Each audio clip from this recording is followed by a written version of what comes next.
Like all members who have spoken in this House, this wonderful debates approving our nominations, it's going to be a great range to leave the House. But as the book of Ecclesiastes 3:1-8 says, for everything there is a season and a time for every matter under heaven. Today comes that day to say goodbye to the Legislative Assembly. Honorable Speaker, as you are all aware, 2 weeks ago, His Excellency the President, Dr. William Samoei Ruto, nominated me as the Cabinet Secretary for National Treasury and Economic Planning, an appointment which I heartily accepted.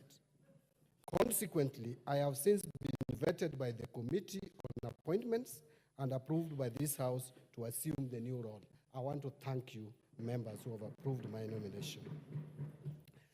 By extending this hand of cooperation, may I exceptionally thank His Excellency the President for trust he bestowed upon me to sit at the topmost decision-making organ of the country.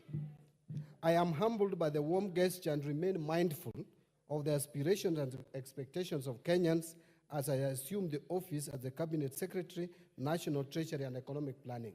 Simply put, the people of Kenya are entrusting me with their granary.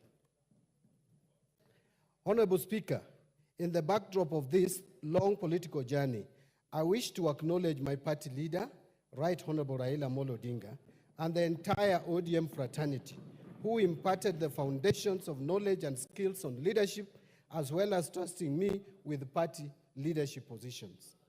I am equally indebted to the space to ride on the same party ticket to Parliament for a record 17 years, priding myself as one of the longest-serving members of this House. I have said one of the longest.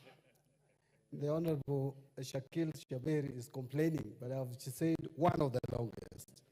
The opportunity to serve as an assistant minister during the Grand Coalition government, minority leader in the 12th Parliament, Public Accounts Committee chair, and of course, the chairmanship of ODM for a decade. I honestly appreciate your immense support, contribution, and encouragement. Your valuable contribution will always remain treasured in my heart forever.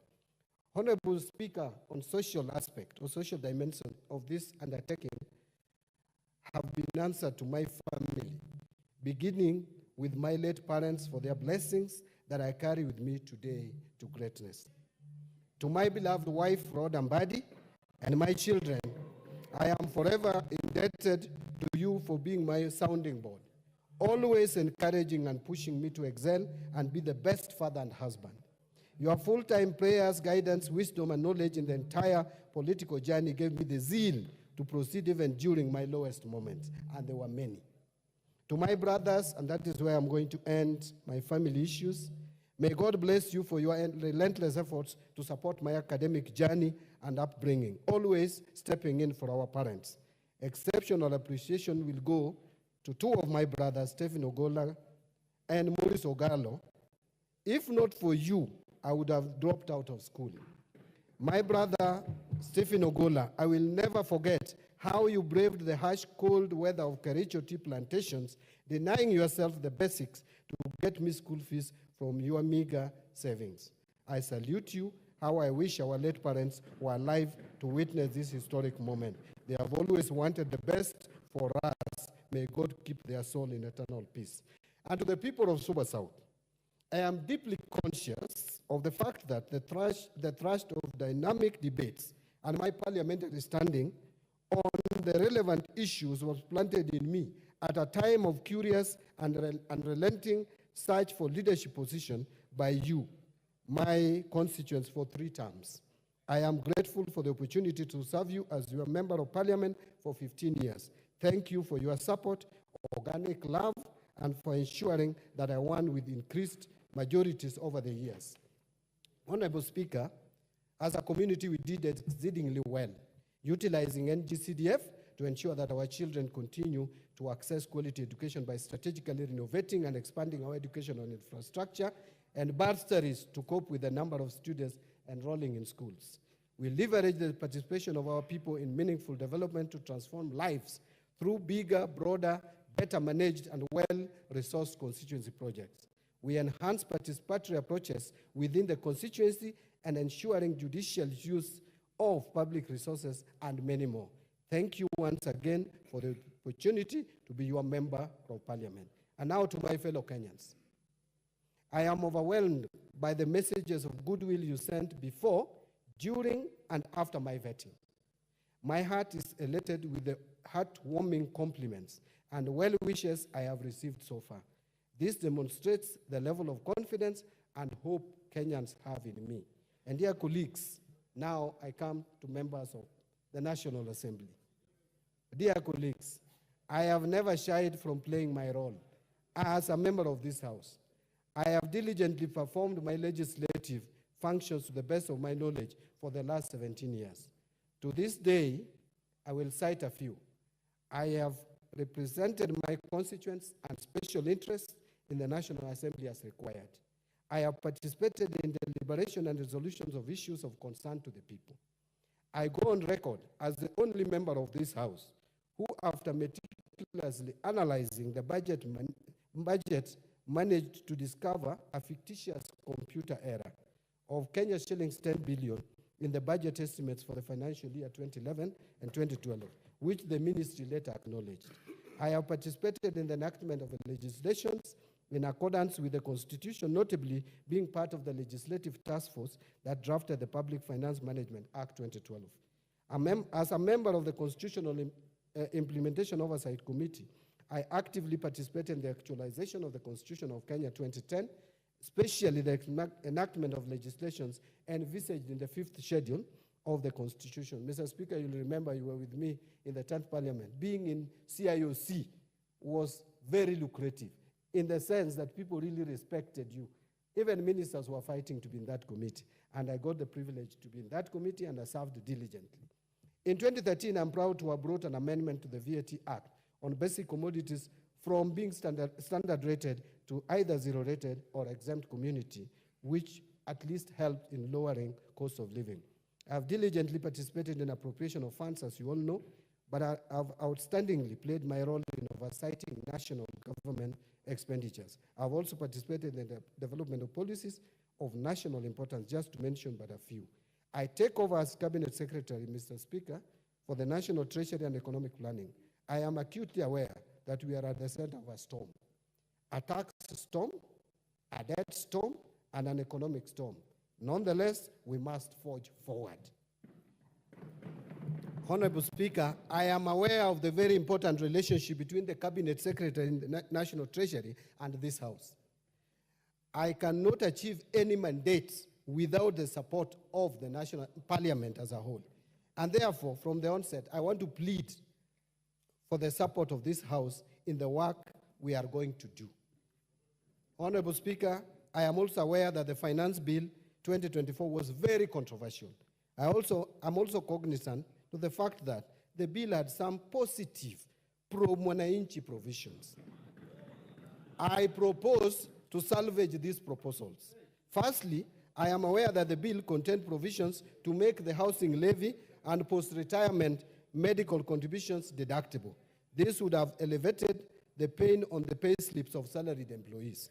Secondly, the Finance Bill proposed to restore the provision on relief because of doubt or difficulty in recovery of tax. This provision is important because it allows the Commissioner to deal with the difficulty in collection of taxes due to unavoidable circumstances on the part of the taxpayer. However, I'm also aware that honorable members have expressed dissatisfaction with the unfettered discretion of the Commissioner. We can harmonize these two positions for the benefit of Mwananchi and to stem the abuse of the tax abandonment provisions. Additionally, the bill was that was also amended by the House Committee, or proposed for amendment, to extend the tax amnesty program as was contained in Section 37E of the Tax Procedures Act for a further 1 year. This is a quick win for both the taxpayer and the government. The government will continue to recover and collect taxes. Give him the mic. Actually almost done, Mr. Speaker. I think I have one and a half pages, if you don't mind. Further, the Departmental Committee on Finance and National Planning had proposed proposed amendments to make e-teams workable for small-scale farmers and businesses. We have opportunity to leverage on this good idea. Finally, we need to devise methods of expanding the tax base with a view to collecting taxes from the traditionally hard to collect sectors in line with the national tax policy. This is an important strategy to protect existing businesses from overtaxation. We must protect the goose that lays the golden egg as we find other geese to lay more eggs. Honorable Speaker, I am also aware that there have been concerns relating to the difficulty of doing business in this country. I intend to work with the planning department and other government departments and all the relevant stakeholders to review data and legislation with a view to enhancing the ease of doing business in Kenya. I am very passionate about the management of the Kenya Revenue Authority, Mr. Speaker. The first and most important aspect is that we must employ the principles of corporate governance in the management of KRA, just like any other corporate body. There should be a distinction between the role of the chairperson of the board as a whole, and the Commissioner General as the CEO and the management officers of KRA. Honorable Speaker, additionally, during the vetting, I spoke about recruitment of competent officers at the Kenya Revenue Authority. I favor the policy where graduate trainees were recruited and trained both in class and on job. We need to restore policies that worked at the Kenya Revenue Authority before. Mr. Speaker, and this is my last page, honorable members. Honorable Speaker, with regards to Article 223 of the Constitution, I've been very vocal. As you are aware, I did propose an amendment to the Public Finance Management Act with a view to establishing some checks and balances of the use of this article. The bill did not proceed. However, I intend to ensure the prudent use of Article 223 of the Constitution in the overall fiscal framework. I am convinced that if we manage our debt and the application of Article 223 of the Constitution, we will have better balanced budgets. We may not need to overtax because we will have reduced expenditure side of the budget, and this article will not be misused during my tenure at the National Treasury. Honorable Speaker, I seek the support of this House as we seek to improve the economic environment for the better of all Kenyans. As I exit the place I have called home for the last 17 years, Mr. Speaker, I live with my head high that I left an indelible mark in the history of this House. The strongest feeling I have today in this last speech is gratitude. That is gratitude for the opportunities that I have had and for many people I have served with, but most importantly, for the many moments of connection and witness to the lives of others, which I believe is the deepest privilege of public life. Mr. Speaker, before I say my final word, I want to thank all of us. I interacted with almost every member of this House in one way or the other. And Mr. Speaker, I would tell you that I enjoyed working with members of Parliament from across the aisle. I am one person who has very strong opinions, and members know. But we do it with decorum and with respect, because Kenya belongs to all of us. I want to thank the leadership of the majority, the Honorable Kimani Ichung'wah, who is my friend and a professional colleague. At times, we didn't agree a lot, but outside the chambers, we were always friends, Mr. Speaker. He's one person who knows where I live and knows my children and wife, because we are friends. Honorable Owen Baya learned a lot from me, and you will continue to learn even in the executive. I wish when I'm leaving the executive, you also join the executive at one stage. And of course, the whip, this whip, I got him from the streets and mentored him to become who he is, Mr. Speaker. From the minority side, my successor as minority leader, Honorable Pio Wandai, you have done well in that office. And I want to thank you that even though it was very difficult to work with someone, you have succeeded, but we managed to strike a balance. And I want to thank all of you. Of course, Honorable Junet, we have come a long way. You know what we have gone through. I would not want to disclose in this House, but we have faced a lot of challenges. Mr. Speaker, to you, I want to be grateful to you again, once more. We have interacted a lot. We started in the opposition, working together. Of course, I found you in the government. Then we worked in the opposition. When we were facing a lot of frustration, Mr. Speaker, you remember, one time I had to save you up there when some MPs wanted to kill you. And Mr. Speaker, I did my best to save you. But today, interestingly, we are finding ourselves somewhere again. So I just strangely, one of those who attacked me is in this house. Yes. And it's a lady. But in the spirit of forgiveness, Mr. Speaker, I want to just conclude by... And she's my very good friend, I must say. I want to give a parting shot. Mr. Speaker, if by any chance I offended anyone of you, all members, through my actions, I kindly ask for forgiveness. Equally, for all those who wronged me, I forgive you. And by the way, I don't even see. None of you actually wronged me. So, but if there is any who I may have forgotten, I forgive you. Thank you very much. Mr. Speaker, it's a very emotional moment. Imagine a place you have called home for 17 years, continuously. Now you are leaving to another uncharted waters. May I pray that God bless Kenya and God bless National Assembly of the Republic of Kenya. Thank you. Honorable members, I don't want to open any debate on this. On order, on behalf of the House, I'll give the leader of minority incoming 2 minutes and the leader of majority 2 minutes.